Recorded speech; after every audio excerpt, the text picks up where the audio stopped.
Most men are not afraid of rejection. They are afraid of what rejection makes them feel about themselves. That is the real thing. Not the closed door, not the unanswered message, not the person who looked past them in a room full of people. Those are just events. Events are neutral. What breaks a man is not the event. It is the story he immediately tells himself about what the event means. That he is not enough. That something is fundamentally wrong with him that other people can see, and he cannot. That story is the wound. And most men carry it quietly, without ever examining it, without ever asking whether it is true. They avoid rejection not because they are protecting themselves from pain. They are protecting that story from being tested. Because if they never try, they never have to find out. This is not strength. It is a very convincing performance of it. What we are going to explore today are 10 specific things a man can do when rejection arrives. Not to escape the pain, but to face it with the discipline and clarity that turns one of life's most common experiences into one of its most powerful ones. Before we go further, if this kind of thinking speaks to you, subscribe to Stoic Mindset. This is a space for men who are building themselves seriously. Join the community and let's continue. Rejection is a mismatch, not a verdict. A person or situation encountered you at a specific moment, evaluated the fit between what they needed and what you were offering, and found that the alignment was not there. That is the complete description. Everything else, the shame, the self-doubt, the narrative of inadequacy, is added afterward by the mind of the man who received it. Rejection contains real information. It rarely contains the verdict that most men read into it. With that understood, here are the 10 things. 1. Pause before you react. The moment rejection lands is the most dangerous moment, not because of the rejection itself, because of what the unexamined man does in the 30 seconds that follow. The instinct is to react immediately, to defend, to pursue, to say something that releases the pressure of the feeling. These reactions feel necessary. They almost never are. The single most valuable thing a man can do in the immediate aftermath of rejection is nothing. A genuine pause. A moment in which he steps back far enough to recognize that what he is feeling is a feeling, not an accurate assessment of his value or his future. Aristotle drew a distinction between the man who has trained his impulses and the man who has simply not yet been tested. The disciplined man feels the pull of the impulsive response and does not follow it. The pause is where that discipline lives. The action taken from stillness will almost always be more considered and more dignified than the one taken from the heat of the feeling. 2. Separate the event from the meaning.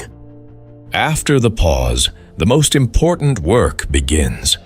Separating what actually happened from the story the mind has already constructed around it. What actually happened is always smaller than the story. A door closed. A person declined. A room did not respond the way you hoped. These are events, small, specific, bounded in time.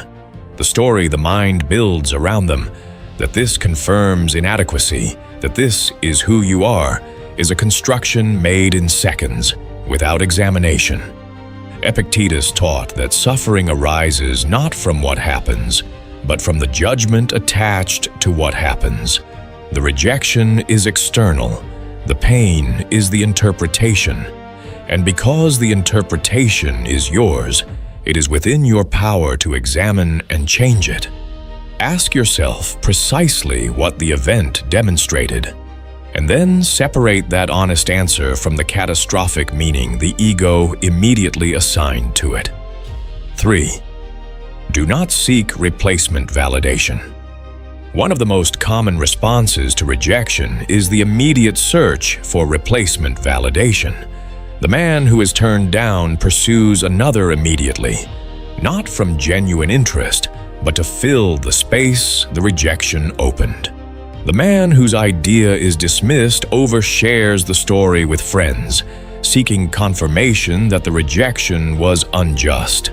These responses feel like recovery. They are not. They are the continuation of the same dependency that made the rejection painful in the first place. Feeding a dependency does not resolve it, it deepens it. The Stoic response is the opposite. When rejection creates the pull toward external validation, turn inward instead. Return to your standards, your daily practice, the things you have built over time that belong to you, regardless of how any single situation resolved. A man who seeks himself after rejection, rather than seeking reassurance, comes through that period genuinely stronger, not just recovered. 4. Extract the feedback. Release the noise. Once the emotion has settled, rejection offers something genuinely useful: information. And a man serious about his growth does not waste it. The examination is simple, but requires honesty. Ask what the rejection actually tells you about the fit, the timing, the execution, or the preparation.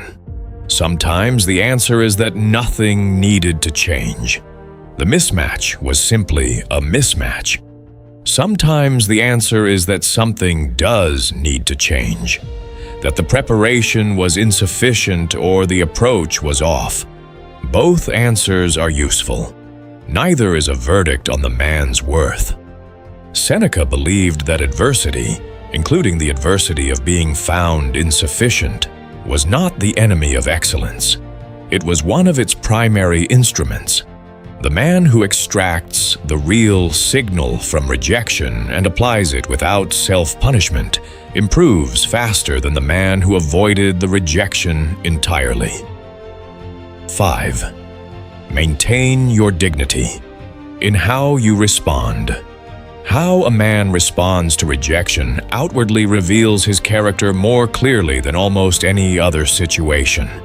Because the ego's preferred responses in that moment are rarely dignified. They are reactive, defensive, sometimes punishing. And a man who enacts those responses does not just respond poorly to one event. He reveals something about the depth of his self-governance. Maintain your dignity. If a response is required, a professional follow-up, an acknowledgement, a final exchange, let it be brief, considered, and clean. No performance of hurt, no attempt to shift the verdict through argument, no bitterness dressed as honesty. Marcus Aurelius wrote about the importance of behaving well specifically when it is most difficult, not for the audience. No one may even see it. The point is that the behavior shapes the man.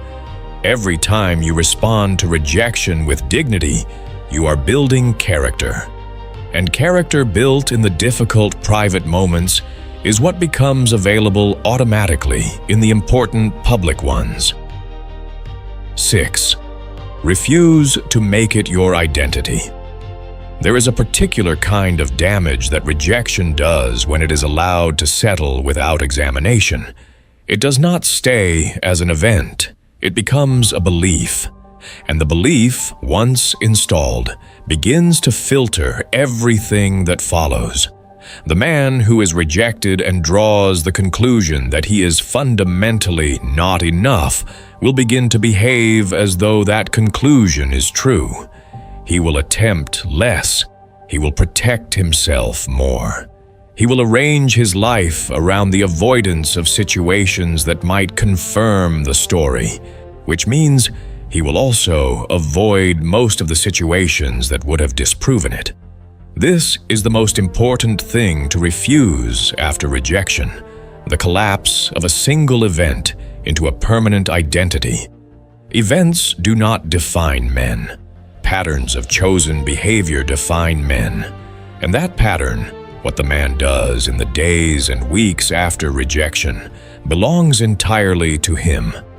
Epictetus, who had experienced rejection and diminishment at the most fundamental level available to a human being, taught that the inner life, the judgments, the values, the chosen orientation toward what happens, is the only thing that cannot be taken. Do not hand it over to a single moment. 7. Return to your discipline. The days following a significant rejection are frequently spent in rumination, the mental replay of what happened, the relitigation of a case that has already been decided. This is not processing. It is suffering extended unnecessarily. The most productive thing a man can do after rejection is return to his discipline, his daily practice, the work that belongs to him regardless of how any external situation resolved, the morning routine, the physical training, the craft, the committed actions that accumulate over time into the most durable form of self-respect available, not borrowed from results, but built from consistent action. This return is not distraction, it is reorientation. It reminds the man of the most important truth available in that moment. Who he is does not live in this outcome. It lives in what he consistently does. And what he consistently does is still there, completely untouched by what just happened. 8. Protect your inner counsel. After rejection, a man is vulnerable to the wrong voices, friends who offer sympathy that deepens the wound rather than resolves it. An inner voice that has been waiting for exactly this evidence to confirm what it already believed. Learn to hold your own counsel, not to stop listening entirely. Genuine feedback from people who know your work and care about your growth is valuable, but distinguish it from noise. From people reassuring you because your discomfort makes them uncomfortable.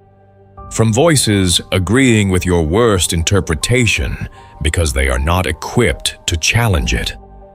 Marcus Aurelius committed himself, in private, to examining his own judgments rather than outsourcing them to the crowd, because the final assessment of what something means and what a man should do about it must belong to the man himself.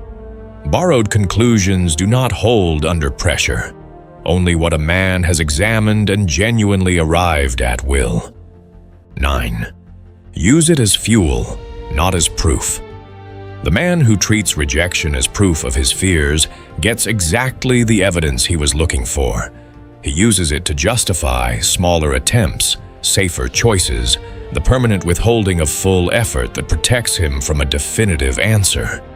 He becomes a man who never quite tries, and therefore never quite becomes anything either. The man who treats rejection as fuel gets something different. He gets the specific knowledge of what it is like to be refused and to survive it. He gets the clarity that comes from having an illusion removed, from discovering that this particular door was not his, and that this has not ended him.